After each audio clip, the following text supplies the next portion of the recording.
अस्सलाम वालेकुम viewers, welcome back my YouTube channel. Viewers, क्या हाल है आपके? ठीक है, अल्हम्दुलिल्लाह ठीक होंगे। आज हम आपको बनाना सिखाएंगे बोंग पाई की रेसिपी, बहुत ही आसान तरीके से और बहुत ही ज़बरदस्त बनने वाली है। पूरी वीडियो आपने देखनी है बिल्कुल बाज़ारी स्टाइल से। तो चलें शुरू करते हैं। बिस्मिल्लाहिर्रहमानिर्रहीम। 4 अदद हमने बड़े पाई लिए हैं, उसको साफ़ करके पीसेस की शक्ल में काट दिए। 2 किलो हमने लिए है बोंग का गोश्त। 1 किलो हमने प्याज लिए हैं। अब प्याज को हम चॉप करेंगे। 100 ग्राम इसमें हम लहसुन डालेंगे। 50 ग्राम इसमें अदरक डालेंगे और इसको ग्राइंड कर देंगे। तो ये देखें जी, माशाल्लाह। दूसरी तरफ हम पाए को फ्राई करते हैं, तो उसके लिए हमने 300 ग्राम ऑयल लिया है। ये देखें जी, अब इसमें हम पाए शामिल कर देंगे। गोश्त हम अलग से फ्राई करेंगे पहले।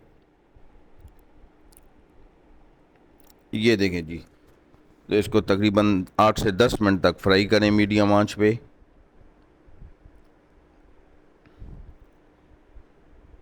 दूसरी तरफ हमने एक कढ़ाई में 100 ग्राम ऑयल डाला है, उसमें हम ये गोश्त डाल देंगे। इसको भी अच्छे तरीके से फ्राई कर देंगे। तो ये देखें जी, अब इसमें हम प्याज शामिल कर देंगे और इसको 5 से 7 मिनट तक मज़ीद फ्राई करेंगे मीडियम आंच पे। ये देखें जी, गोश्त भी हमारा फ्राई होने वाला है। अब इसमें हम पाई मसाला डालेंगे। ये आसानी से आपको बाज़ार से मिल जाएगा। बहुत ही आसान तरीके से हम आपको बनाना सिखा रहे हैं। एक डब्बा तकरीबन हमने इस पर शामिल किया है पाई मसाला। ये देखें जी, 2 अदद तेज़ पत्ते, मोटी इलायची इसमें डालेंगे। 1 टेबल स्पून इसमें डालेंगे हम ज़ीरा पाउडर। ज़ीरा साबुत हमने डाले, आप पाउडर भी डाल सकते हैं। 2 टेबल स्पून हम नमक, आप हस्ब ज़ायक़ा नमक शामिल करें। तो इसको फ्राई करें। ये देखें जी, माशाल्लाह। अब इसमें हम 1.5 लीटर पानी शामिल करेंगे। पानी आपने बहुत ज़्यादा शामिल नहीं करना, इतना पानी डालें कि पाए आपको ऊपर से नज़र आए। तो ये देखिए जी, पाए हमारे नज़र आ रहे हैं। ज़्यादा पानी डालने से बहुत ज़्यादा पतले हो जाएंगे। 1 किलो अब इसमें हम शामिल करेंगे दही। इस स्टेज पे आपने दही शामिल करनी है, फ्राई के वक्त आपने इसमें दही नहीं शामिल करनी।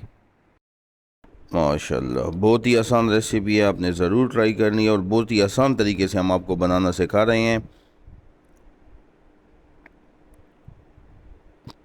तो ये देखिए जी, माशाल्लाह, गोश्त भी हमारा फ्राई हो गया। अब इसको भी हम बॉईल करने के लिए रखेंगे कि इसको दम वाली आंच पे आप रखें कि गोश्त हमारा अच्छे तरीके से नरम हो जाए।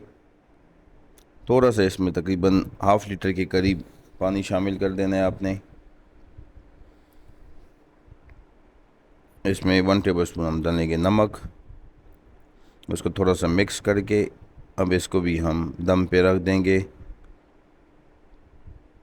तकरीबन 2 घंटे तक दम पे रखेंगे। और ये पाए को भी हमारे बॉईल आ गया है, इसको भी हम दम पे रखेंगे तकरीबन 2 से सवा 2 घंटे तक, कि अच्छे तरीके से हमारे पाए भी गल जाएँ और गोश्त भी। तो चलें जी, ये दम देते हैं दोनों चीज़ों को, फिर आपको बताते हैं। तो ये देखिए जी, माशाल्लाह, 2 घंटे तकरीबन हो गए। माशाल्लाह, बहुत ही ज़बरदस्त ऑयल हमारा बिल्कुल निकल आया है इसके ऊपर से। अब हम पाए आपको चेक कराते हैं।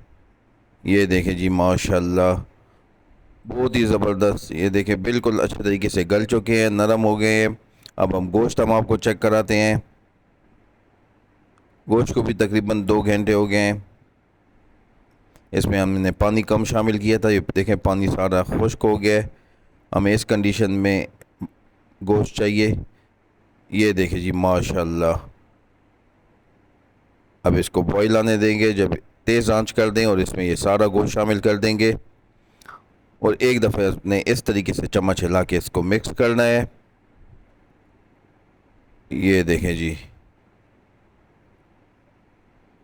तो ये देखें जी, माशाल्लाह, बहुत ही ज़बरदस्त हमारे बोंग पाए बिल्कुल रेडी हैं। आपने ज़रूर ट्राई करना है। ऐसी ही अच्छी अच्छी वीडियो लेके आपकी खिदमत में दोबारा हाजिर होंगे। नेक्स्ट वीडियो तक के लिए हमें दें इजाज़त। तब तक के लिए अल्लाह हाफिज़।